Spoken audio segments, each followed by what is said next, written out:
انسان کے لیے کسی چیز کا بنا لینا بھی بڑا کمال ہوتا ہے، لیکن اس بنی ہوئی کو بچا لینا پھر اس سے بڑا کمال ہوتا ہے۔ تعلقات کا لگا لینا بھی کمال ہے، لیکن اصل ان کو نبھانا اس سے بڑا کمال ہے۔ انسان کا کسی چیز کا آغاز کرنا یہ بھی ایک مشکل کام ہوتا ہے، لیکن اس کی اصل ذمہ داری تب شروع ہوتی ہے جب اس نے اس کام کو اچھے طریقے سے اس کے انجام تک پہنچانا ہو۔ نیک اعمال کرنا بہت بڑی سعادت ہے، اور این سعادت بزور بازو نیز تا نہ بخشندہ خدائے بخشند۔ نیک اعمال کی سعادتیں بازو کی قوت سے نہیں ملتی، تبھی ملتی ہیں جب اللہ توفیق عطا کرتا ہے۔ نیک اعمال کر لینا بھی بڑا کمال ہے، بڑی ہمت ہے، اللہ کی بڑی توفیق ہے، لیکن پھر ان نیک اعمال کو بربادی سے بچا لینا یہ اس سے بھی بڑا کمال ہے۔ نیک عمل کرنا بڑا اعزاز ہے، لیکن اس سے بھی زیادہ ضروری یہ ہے کہ وہ نیک عمل رب کی بارگاہ میں قبول ہو، وہ اسے قبول بھی کرے۔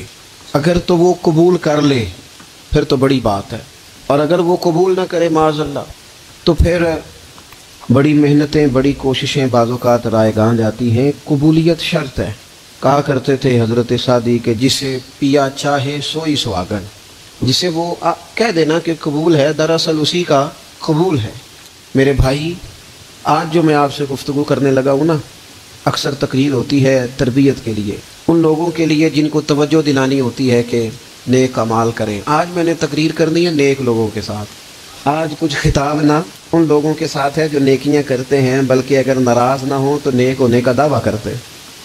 ان سے نیکی بڑا اعزاز ہے، لیکن بعض اوقات لوگ نیکی کر کے نا، محنت کر کے کوشش کر کے اسے ضائع کر لیتے۔ کچھ باتیں آپ کی خدمت میں کتاب و سنت سے عرض کرنی ہے کہ نیکیاں کی جائیں، پھر ان کو سنبھالا جائے، ضائع ہونے سے بچایا جائے۔ یہ سرمایہ ہے آخرت کا، لیکن اگر یہ ضائع ہو جائے، جو آدمی محنت کر کے کوشش کر کے پیسے کماتا ہے نا، جد و جہد کر کے، وہ ایک روپیہ بھی پھر ضائع نہیں ہونے دیتا۔ وہ کہتا ہے میری جمع پونجی ہے، میں نے مشقت بڑی کی ہے، کیسے ضائع ہونے دوں؟ وہ احساس کرتا ہے، 100 دفعہ سوچتا ہے۔ جن لوگوں نے محنت کر کے نیکیاں کی ہیں، وہ سب سے پہلے تو اپنے ذہن میں یہ بات بٹھائیں کہ جب بھی نیکی کریں نا، ساتھ اس کے قبول ہونے کی فکر بھی کریں۔ حضرت ابراہیم اللہ تعالیٰ کے وہ پیغمبر ہیں جنہیں رب کہتا ہے یہ نرے نبی نہیں، یہ میرے خلیل بھی ہیں۔ وَاتَّخَذَ اللَّهُ إِبْرَاهِيمَ خَلِيلًا، میں نے ابراہیم کو اپنا دوست بنایا ہے۔ اور پھر حضرت ابراہیم کے جو صاحبزادے ہیں نا جناب اسماعیل، وہ نرے نبی نہیں، وہ ساتھ ذبیح اللہ بھی ہے۔ نبوت کی شان ہی بڑی براء البراء ہے، لیکن ساتھ اللہ کی بارگاہ میں قربانی دینے والے دونوں نبی اور رسول ہو کر، پیغمبر ہو کر، خدا کے محبوب ہو کر، معصوم عن الخطا ہو کر اللہ کا گھر بناتے ہیں بیت اللہ۔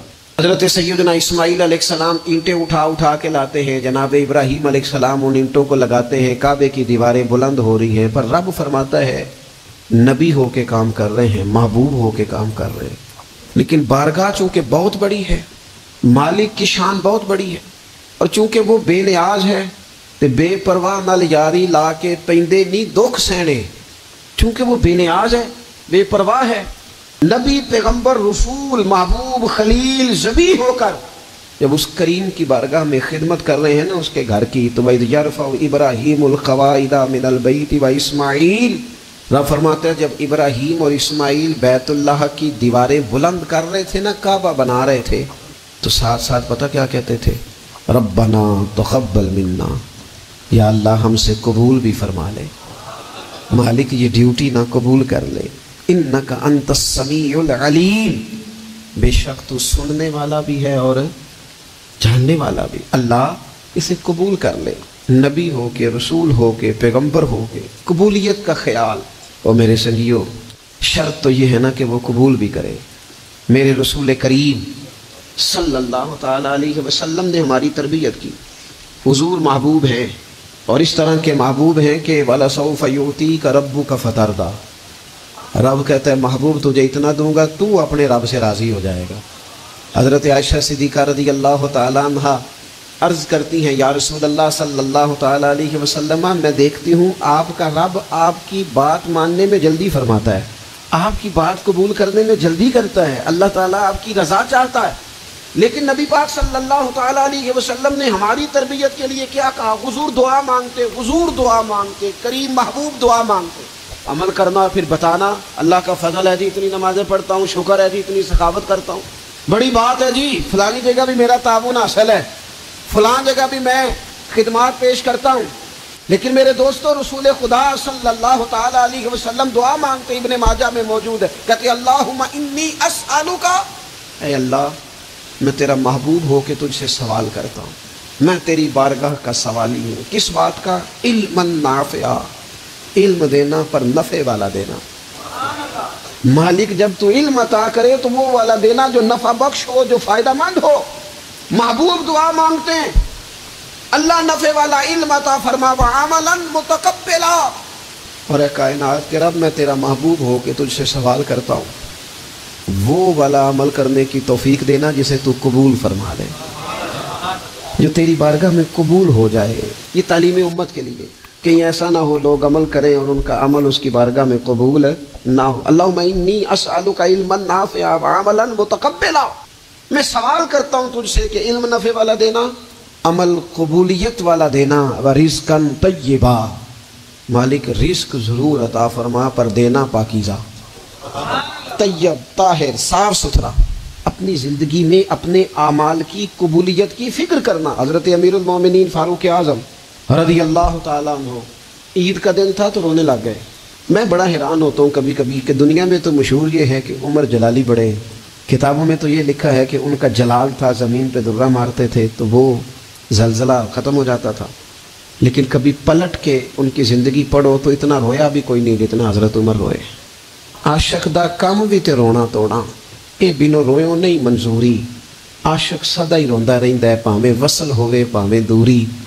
گھر میں رو رہے تھے، عید والا دن تھا، گھر والی کہنے لگی آپ کوئی موقع نہیں دیکھتے، خوشی کا مقام ہے اور آپ ہی بتاتے ہیں کہ خوشی کے موقع پر خوشی کی بات ہونی چاہیے۔ آپ رونے لگ گئے، فرمانے لگے بھلی مانس تو ٹھیک کہتی ہے، آج عید ہے، پر عید تو اس کی ہے نا جس کے نماز روزے مالک نے قبول کر لیے، جس کو وہ کہہ دے تیری تراویحیں قبول ہیں، جسے وہ کہہ دے تیرا قرآن پڑھنا سننا قبول ہے، جسے وہ کہہ دے تیری سحری افطاری قبول ہے، اس کی عید ہے۔ لیکن مجھے تو ابھی پتہ ہی نہیں چلا کہ میری یہ چیزیں اس کی بارگاہ عالی مرتبت میں قبول بھی ہیں کہ نہیں۔ قبولیت کی فکر کرنا، قبولیت کا خیال کرنا، قبولیت کی بات کرنا۔ ہمارے استاد صاحب فرمایا کرتے تھے اور وہ رو پڑتے تھے یہ بات کرتے، فرمایا کرتے تھے میں دنیا کا وہ خوش نصیب آدمی ہوں جس کے استاد دنیا میں اس سے راضی گئے۔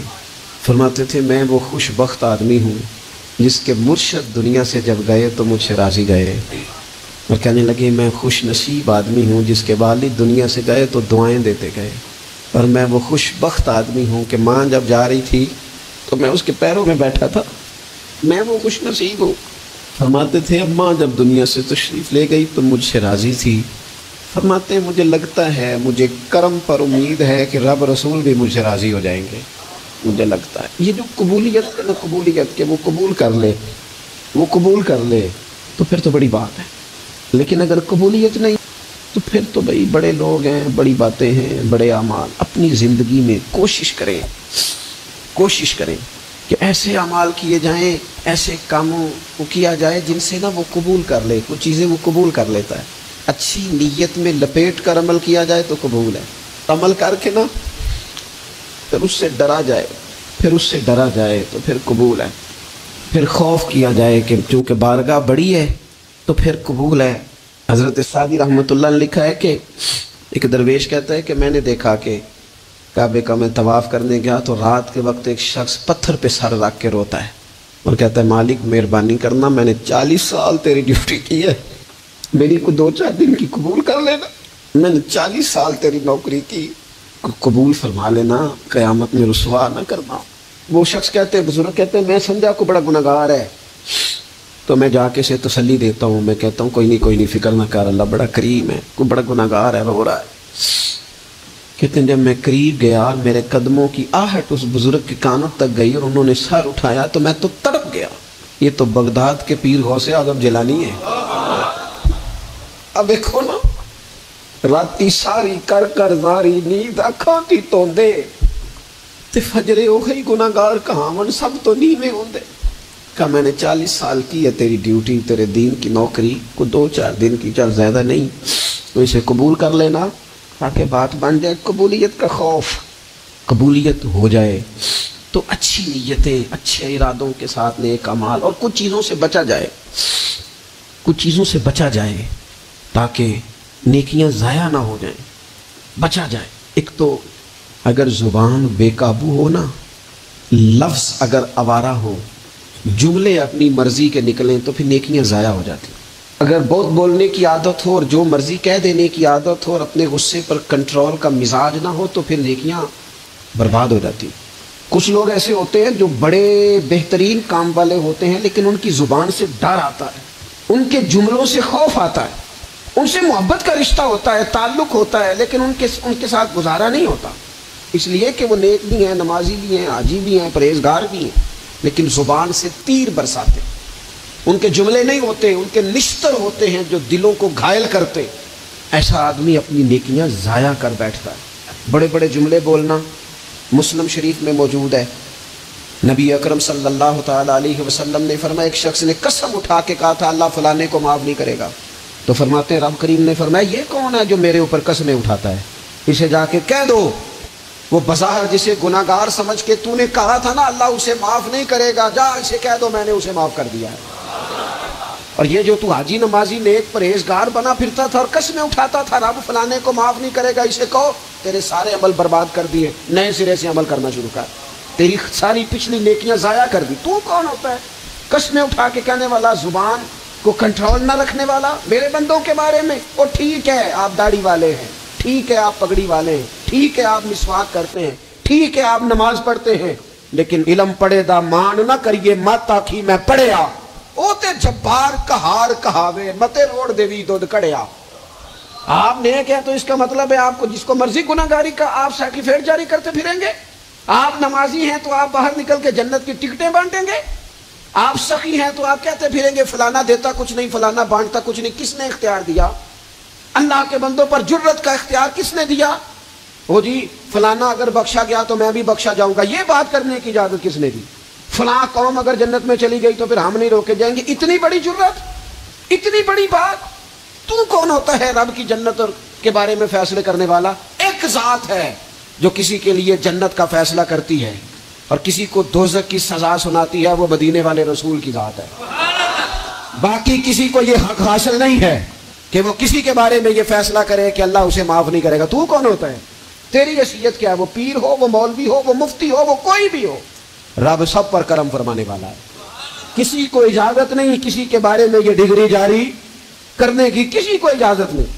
لہذا یہ کمزور باتیں کرنا، یہ کچی باتیں کرنا اور جناب نیکی کر کے تو پھر بڑے بڑے بول بولنا کس نے اجازت دی؟ میں ممبر پہ بیٹھا ہوں اور مجھے سالوں بیت گئے تبلیغ کا کام کرتے. میں ایسے لوگوں کو جانتا ہوں جن کا بالکل نام نہیں آتا لیکن انہوں نے اپنی زندگی میں کروڑوں روپے راہ خدا میں خرچ کیے. ان کا کہیں ذکر نہیں، کہیں انہوں نے تذکرہ نہیں کیا، لیکن وہ ہر روز رات کو اٹھ کے تہجد پڑھتے ہیں. انہوں نے کبھی کسی کو نہیں بتایا، لیکن جب وہ اپنی تسبیح نکالتے ہیں تو انہیں توفیق دیتا ہے کائنات کا مالک کہ پڑھ میرے رسول پہ درود پاک، اور وہ لاکھوں کی تعداد میں پڑھ گزرتے ہیں. انہیں توفیق دی ہے رب نے، لیکن انہیں اپنی زبان سے یہ باتیں کبھی بیان نہیں کی. میں جانتا ہوں ایسے لوگوں کو میرے عزیزوں، اپنی زندگی میں بڑا بول نہیں. ایک بڑی نیک خاتون ہے، پاک باز ہے، حضور علیہ السلام کی بارگاہ میں حاضر ہے. انہوں نے صرف اتنا لفظ کہہ دیا کہ یہ فلانی بی بی کا قد چھوٹا ہے، حالانکہ یہ کوئی بڑی بات نہیں. لوگ کہہ دیتے ہیں، اور ہمارے ہاں تو جب کوئی تنقید کرنے پہ آتا ہے تو جو من میں آتا ہے کہہ دیتا ہے یہ جی اس بی بی کا قد چھوٹا ہے. اتنے لفظ کہہ دیے. تو نبی اکرم صلی اللہ تعالیٰ علیہ وسلم نے فرمایا یہ جو تم نے بات کی ہے نا، اگر تمہارے یہ جملے میں میٹھے پانی والے سمندر میں ڈال دوں تو وہ سمندر کڑوا ہو جائے گا. تم نے کسی پر تنقید کی، ان کے قد پر اعتراض کیا. یہ تعلیم امت کے لیے حضور نے بات ارشاد فرمائی، ورنہ وہ خاتون ان کی تو بڑی عظمت ہے. لیکن رسول اللہ صلی اللہ تعالیٰ علیہ وسلم نے ہمیں بتایا، ہمیں سمجھایا، ہمیں سکھایا کہ تم اپنے بول کی وجہ سے، اپنے لفظوں کی وجہ سے اپنی نیکیاں ضائع نہ کر بیٹھنا. دعوے نہ کرتے پھرنا زندگی میں کہ میں نے یہ کر دیا، میں نے وہ کر دیا، میں نے بڑے انقلاب برپا کر دیے. وہ جی اللہ کا فضل ہے جی، اللہ نے بڑی توفیق دیا جی، ڈیرے میں بڑے لوگ روٹی کھاتے ہیں جی، دسترخوان میں نے لگایا ہوا ہے جی، فلانے کے ساتھ ہی میں. او بس کر یار، تو کسی کو کیا دے سکتا ہے؟ یہ دیکھ تو دینے والا تو کریم رب ہے. تو 100 کو دے کے 200 کو دے کے بتاتا ہے وہ پتہ نہیں کس کس کو عطا فرماتا ہے. حضرت ابراہیم خلیل علیہ السلام بغیر مہمان کے روٹی نہیں کھاتے تھے. ایک دن مہمان آیا، یہ نبیوں کی شان ہے، پیغمبروں کی شان ہے. ایک دن مہمان آیا تو فرمانے لگے بسم اللہ پڑھ. وہ کسی اور نظریے کا تھا، نہ پڑھ سکا. فرمانے لگے جا کہیں اور روٹی کھا لے. اگر نہیں پڑھتا تو اٹھ کے چلا گیا. تو رب کریم نے فرمایا خلیل کتنی عمر ہو گئی اس بندے کی؟ مالک بوڑھا ہو گیا ہے. فرمایا اس نے کبھی میرا نام نہیں لیا، میں نے تو ٹکر کبھی بند نہیں کیا. میں نے تو نہیں کبھی بند کیا، میں تو دیتا ہوں، عطا کرتا ہوں. یہاں لوگ کہتے ہیں جا تیری تنخواہ کاٹی گئی، یہاں لوگ کہتے ہیں جا تیرے اتنے دن کے فلاں معاملات ختم ہو گئے، جا نکل ادھر سے، میں دیکھتا ہوں کون تجھے روٹی پہ رکھتا ہوں. بس کر. واللہ خیر الرازقین، رزق دینے والا اور بہتر دینے والا میرا رب کریم ہے. اس لیے بڑے جملے نہیں. میرے نبی اکرم صلی اللہ تعالی علیہ وسلم نے فرمایا بے شک بڑے بول اور بری عادتیں تمہارے نیک اعمال کو اس طرح بگاڑ دیتی ہیں جس طرح سرکہ شہد کو بگاڑ دیتا ہے. لہذا میرے دوستو، عمل کرنا ہے پھر اسے چھپانا ہے، کیونکہ جس چیز کو بندہ چھپاتا ہے نا اسے قیمتی سمجھتا ہے. میرا دل کرتا ہے میں یہ بات روز کروں، مجھے پیاری بڑی لگتی ہے، روز کروں یہ بات. پاک رسول کی پاک اولاد، عزت والے نبی کا عزت والا گھرانہ، امام زین العابدین، اتنے موٹے موٹے پشت پر نشان تھے، موٹے موٹے. غسل دیا جا رہا تھا تو ساری کمر موٹے موٹے داغ. آج کل پیر کا چہرہ بھی نورانی ہونا بڑا ضروری ہے نا، نورانی ہونا. اور حضرت بلال بھی بڑے پیر ہیں، اگرچہ حبشی نسل ہیں پر بڑے پیر ہیں. لہذا یہ کچھ چیزیں ایسی ہیں جو لوگوں نے اپنی مرضی سے طے کر لی ہیں. اس میں شک نہیں کہ حضور نے فرمایا ہے کہ جسے دیکھ کے رب یاد آئے وہ اللہ کا ولی ہے.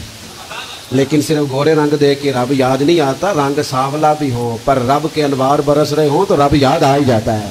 اور میرے دوست یہ ذرا بات کو سمجھنا اور اسے یاد رکھنا. اتنے موٹے پشت پر نشان، غسل دیا جا رہا ہے. لوگوں نے بیٹے سے پوچھا یہ حضرت صاحب کو کیا ہے؟ تو والد وہاں آرام فرمائے جہاں غسل دیا جا رہا ہے. تو امام باقر رو پڑے، کہنے لگے میرے ابا جی نا اپنی پشت پر تھیلے رکھ کے نا اناج کے. کس کی بات کر رہا ہوں؟ حسین ابن علی کے بیٹے، کربلا میں بچنے والے میرے امام کے ایک صاحبزادے، پشت پر بوریاں رکھ کے غریبوں کے گھروں میں پہنچا کے آتے. اور صاحبزادہ صاحب آپ کہاں ہوتے تھے؟ فرماتے میں کہتا تھا میں نہ دے آؤں.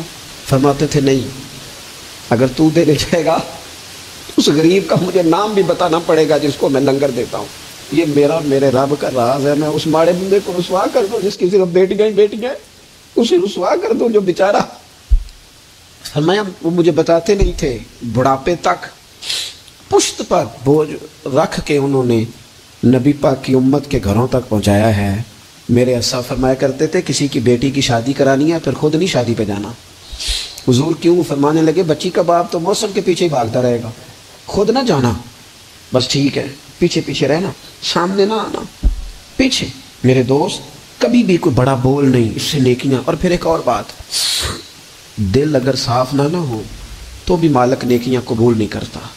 پاک ہوئے تے پاک ہی ملدا ہی تے بنا پاکوں پاک نہیں ملدا. اے سارے وجود دے تون دے نالوں اکو تولا ہے ٹکڑا دل دا.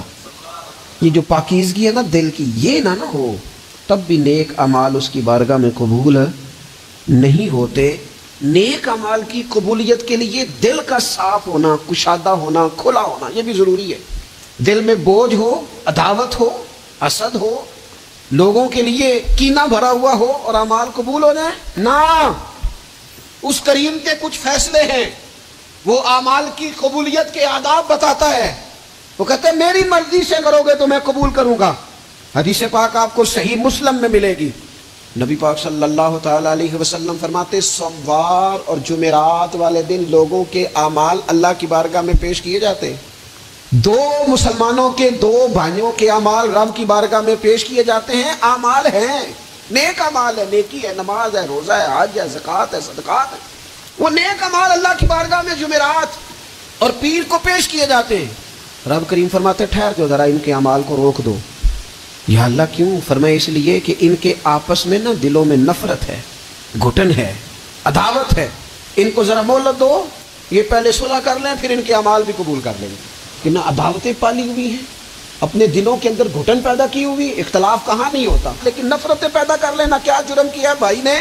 کون سا کفر کر بیٹھے ہیں رشتہ دار، کون سی ایسی بات نکل گئی ہے جو زندگی کے ناطے توڑ کے بیٹھ گئے ہم؟ رب کہتا ہے نہیں قبول ہوں گے ابھی اس کے اعمال، روک دو جب تک یہ آپس میں صلح نہ کر لے۔ مسجد میں بھی پابندی سے آؤ، فجر کی جماعت بھی نہیں چھوٹنی چاہیے، جمعے والے دن بھی وقت پہ آؤ، لیکن اگر قبولیت کرانی ہے تو 20 منٹ نکال کے نا اسے رشتہ دار کے گھر بھی چلے جاؤ جس سے ناراضگی چل رہی ہے، تھوڑا سا نا ادھر بھی ایک چکر لگاؤ، اس لیے کہ وہ کہتا ہے قبول ہی تب کرنا ہے، پہلے یہ والا کام کر، لیکن اندر عداوت سے بھرا ہوا ہو، سینہ بھوک سے بھرا ہوا ہو، تو پھر اس کی روشنی میں جو اعمال کیے جائیں وہ قبول نہیں ہوتے۔ قرآن مجید فرقان حمید نے ایک اور وجہ بھی بیان کی ہے، فرمایا نہیں قبول کریں گے۔ امام شافعی سے ایک بندے نے کہا میرا دل کرتا ہے میں کچھ لوگوں پر خرچ کروں پر مجھے مستحق بندہ نہیں ملتا، تو امام صاحب ہنس پڑے، کہنے لگا جی آپ ہنسے کیوں؟ فرمانے لگے تو جو کچھ اللہ نے تجھے دیا ہے تو اس کا مستحق تھا، تو حقدار تھا، جب رب نے تجھے بغیر حساب دیا ہے تو اللہ کے بندوں کو ٹٹولتا پھرتا ہے، تو کہتا میں پتہ کروں یہ حقدار ہے کہ نہیں، اور تو اس کے رستے میں بے حساب دے، رب بھی تجھے بے حساب ہی عطا فرمائے، تو ڈھونڈتا ٹٹولتا پھرتا ہے۔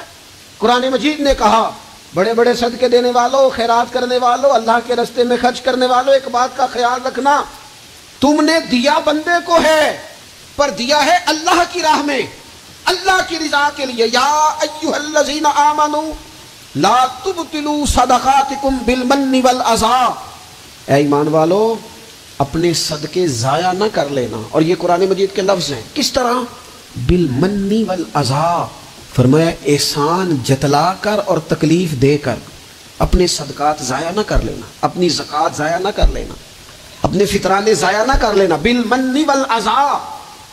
یہ جو دو جملے ہیں قرآن مجید کے، یہ اس عنوان پر حرف آخر ہیں، جب بندہ کسی کو احسان جتلا دیتا ہے تو تکلیف خود بخود ہو جاتی ہے۔ بالمن والاذی، تم نہ احسان جتلا کر والاذی اور تکلیف دے کر اپنے صدقات کو ضائع نہ کر لینا، احسان نہ جتلانا۔ تمہارے صدر الشریعہ بدر طریقہ مولانا امجد علی صاحب اعظمی رحمۃ اللہ نے لکھا ہے، اگر تمہارے بھائی علیحدہ ہے اور وہ کمزور ہو گیا، اسے زکوٰۃ لگتی ہے، بہن غریب نہیں ہے، ماڑی ہے، اسے زکوٰۃ لگتی ہے، ماموں میں، چاچوؤں میں، ادھر ادھر، اگر کوئی غریب ہے قریبیوں میں اور مستحق ہے زکوٰۃ کا، تو فرماتے ہیں اسے بتاؤ نا کہ میں تمہیں زکوٰۃ دے رہا ہوں، اس کے گھر جاؤ، اسے کہنا یہ میری طرف سے بچوں کے کپڑے لے لینا، اسے کہنا یہ پیسے میری طرف سے بچوں کی عیدی ہے، مٹھائی کا کہہ کے دے آؤ، اسے بتانا نہ، کیوں کہ اسے تکلیف ہوگی، احسان جتلا کر تکلیف نہ دو، ماڑا تو پہلے بڑی تکلیف، غریبی نے تو بذات خود بڑی آزمائش پیدا کر دی ہے، سب روگاں دا روگ محمد جس دا نام غریبی،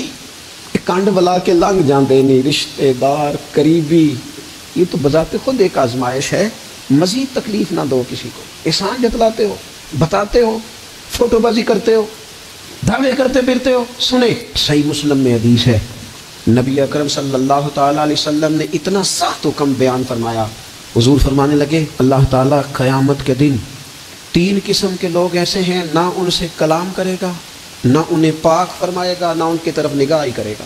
یا رسول اللہ صلی اللہ تعالی وسلم جلدی بتائیے یہ کون ہے؟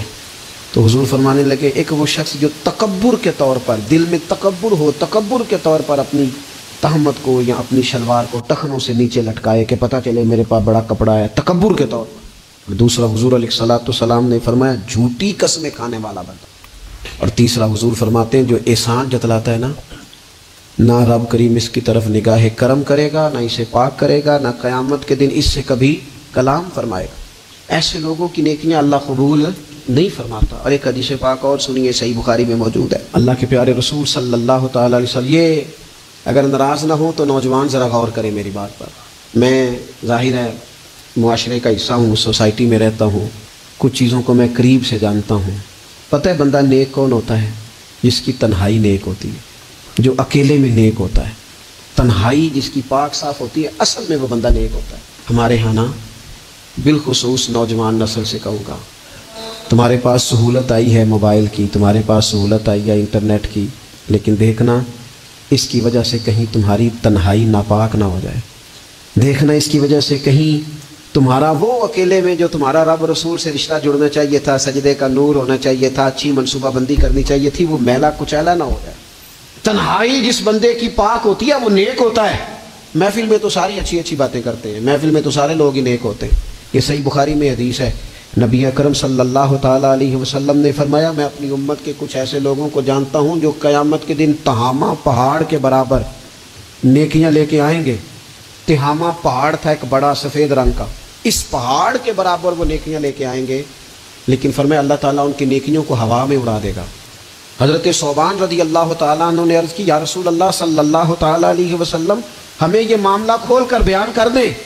حضور علیہ الصلوۃ والسلام فرمانے لگے وہ راتوں کو عبادت بھی کرتے ہیں، اللہ کی بارگاہ میں بھی حاضر ہوتے ہیں، لیکن فرمایا ان لوگوں کا مسئلہ یہ ہے، ان کا نقصان یہ ہے، گھاٹا اور خسارہ یہ ہے کہ جب وہ اکیلے ہوتے ہیں تو رب کی حرمتوں کو پامال کرتے ہیں، دین کی حدوں کو توڑتے ہیں، تنہائیوں میں رب کی نافرمانی کرتے ہیں۔ نتیجہ کیا نکلتا ہے کہ وہ جو لوگوں کے بیچ نیکیاں کی ہوتی ہیں، نمازیں پڑھی ہوتی ہیں، عبادتیں کی ہوتی ہیں، صدقات کی ہوتے ہیں، وہ بھی ضائع ہو جاتے ہیں۔ اگر یہ لوگ اپنی تنہائی پاک کر لیں تو ان کی باقی ساری عبادتیں بھی محفوظ ہو جائیں۔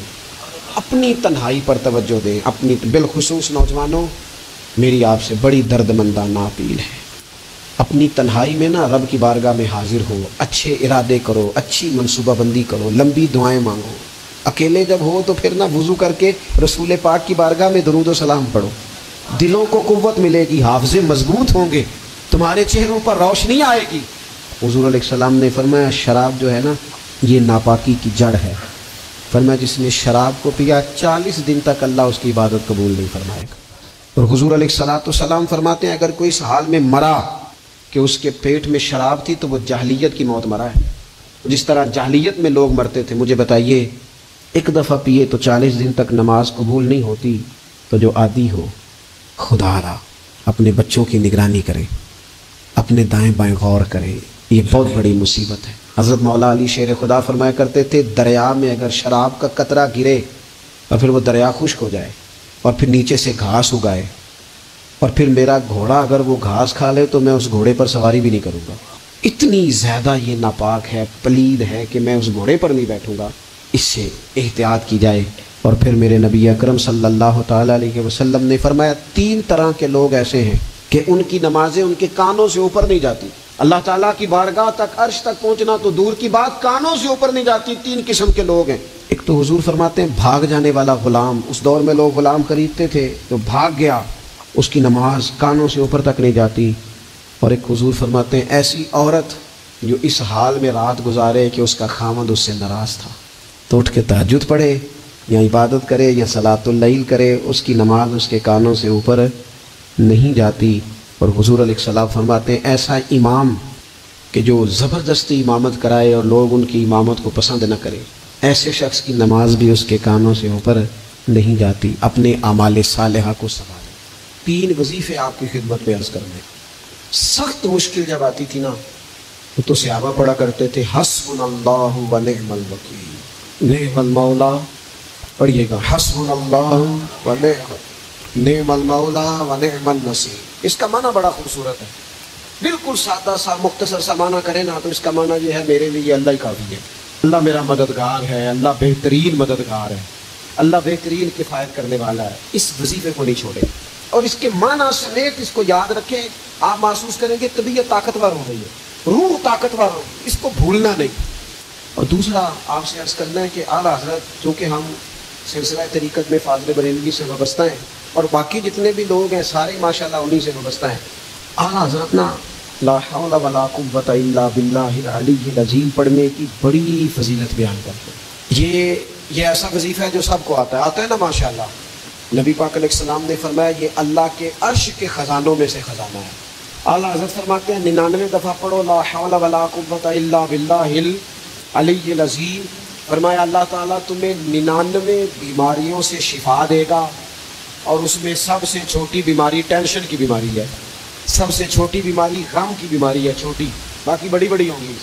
اس وظیفے کو نہیں آپ نے چھوڑنا اور یہ پابندی کرنی ہے، کریں گے انشاءاللہ تعالیٰ۔ اور تیسرا وظیفہ ہے درود پاک۔ یہ بندہ درود پاک پڑھتا ہے تو پتہ ہوتا کیا ہے، 1 بار پڑھو تو 10 رحمتیں، 2 بار پڑھو تو 3 بار پڑھو تو 4 دفعہ پڑھو تو پھر تو چاروں جانب رحمت ہی رحمت ہو جاتی ہے۔ درود پاک کو کبھی نہ چھوڑو اپنی زندگی میں۔ آج آپ اپنے آپ سے عہد کریں کوئی رات ایسی نہ گزرے کہ درود پاک پڑھے بغیر ہمیں نہیں ڈالے، یہ ذہن بنے۔ یہ 2 وظیفے اور تیسرا درود پاک۔ چوتھی بات آپ کی خدمت میں یہ عرض کرنی ہے کہ رمضان شریف آ گیا ہے۔ رمضان شریف کا قرآن پاک سے اس لیے گہرا تعلق ہے کہ شہر رمضان الذی انزل فیہ القرآن، رمضان کا وہ مہینہ ہے جس میں اللہ نے قرآن نازل فرمایا ہے۔ اس ماہ مقدس میں قرآن مجید کے ساتھ اس طرح کی دلچسپی پیدا کریں کہ جن کا ناظرہ ٹھیک نہیں ہے وہ قرآن مجید ناظرہ ٹھیک کریں، اور جن کا ناظرہ درست ہے وہ کنز الایمان لے لیں، خزائن العرفان تفسیر لے لیں، اور ایک رکوع کم از کم صبح میں، ایک شام، اور پورا پارا پڑھیں، پھر تو لطف نصیب ہو جائے۔ تھوڑا سا نا دلچسپی پیدا کریں قرآنی علوم کے ساتھ۔ بڑی خشکی ہے، بڑے شعر یاد ہیں، بڑی کہانیاں یاد ہیں، بڑی باتیں یاد ہیں، پر قرآن پاک کے ساتھ ہماری وہ دلچسپیاں موجود ہیں۔ خاص ذوق پیدا کریں قرآنی تعلیمات کے ساتھ، خاص کریں۔ صحابہ کرام نے نا بڑی منصوبہ بندی کے ساتھ دین پھیلایا، بڑی جد و جہد۔ انہوں نے دیکھا کس علاقے میں ہم نے جہاد کے لیے جانا ہے، کس میں تبلیغ کے لیے جانا ہے، کس علاقے میں کس طرح کر کے ہم نے ڈیوٹی سر انجام۔ مصر میں ایک شہر ہے، اس کا نام ہے فسطاط، وہ کہتے ہیں گھونسلے کو، پرندوں کے گھونسلے کو۔ حضرت سعد بن ابی وقاص رضی اللہ تعالیٰ عنہ اپنی فوجیں لے کے وہاں گئے تھے، آپ نے وہاں خیمہ لگایا، کچھ دن وہاں قیام کرنا تھا، آپ کا وہاں خیمہ تھا۔ وہاں آ کے کبوتر بیٹھنے لگے، ایک کبوتری نے انڈے بھی دے دیے، وہاں گھونسلہ بن گیا۔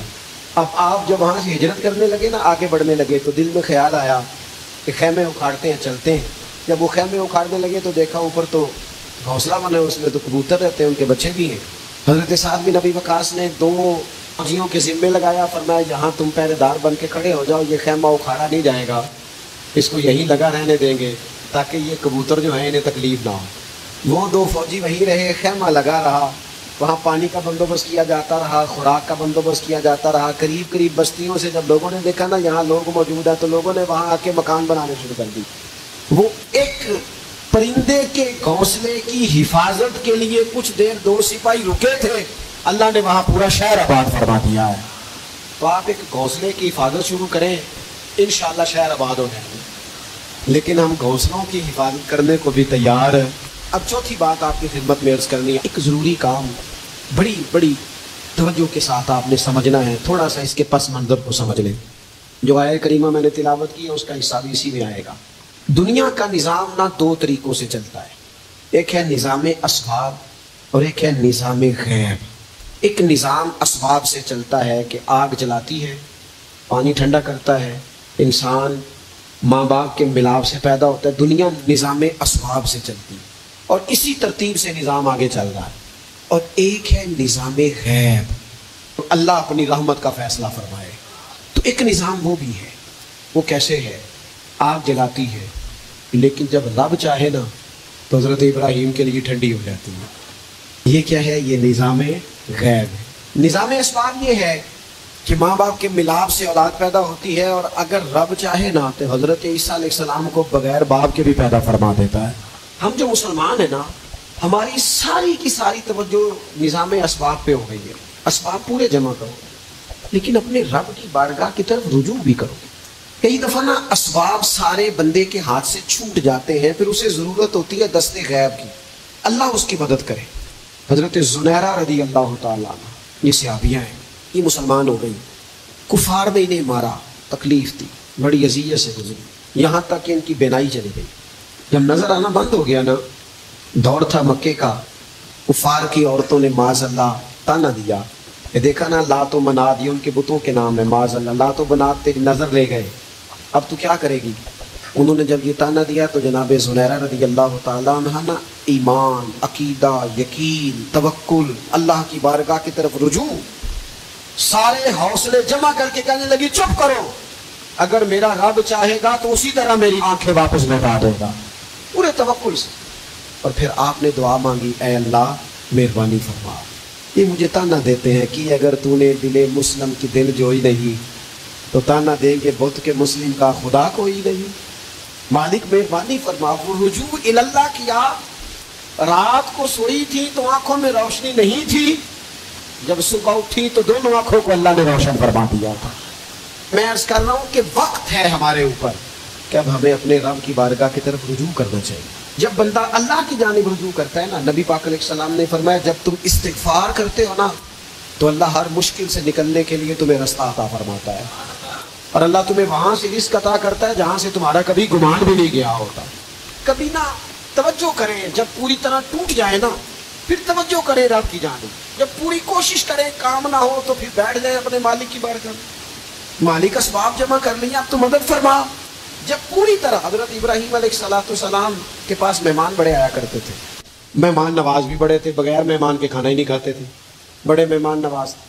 تو قحط پڑ گیا مصر میں، غلہ ہی نہیں ملتا۔ حضرت ابراہیم کا ایک دوست تھا، آپ فلسطین میں تھے، وہ مصر میں تھا۔ آپ نے اس کے پاس اونٹ بھیجے کہ 4-5 اونٹوں پر غلہ اناج رکھ کے مجھے روانہ کر تاکہ میں اپنے کہ میرے پاس مہمان جمع ہے ان کو کھانا تو دے سکوں۔ اونٹ روانہ ہو گئے، حضرت حکیم الامت مفتی احمد یار خان صاحب رحمۃ اللہ لکھا ہے، چلے گئے اونٹ۔ اب مہمان جمع ہیں، ان کو بھی خبر دے دی گئی ہے کہ آپ فکر نہ کریں، غلہ مصر سے آنے لگا ہے، کھانا ملے گا۔ لیکن جب وہاں اٹھ گئے تو انہوں نے کہا قحط چونکہ بہت زیادہ تھا، اناج ساری ہم تقسیم کر چکے ہیں، اب تو ہمارے پاس غلہ نہیں ہے۔ وہ خالی آ گئے واپس۔ جب وہ خالی واپس آ رہے تھے نا اونٹ، تو جو آپ کے خدام لینے گئے تھے ان کے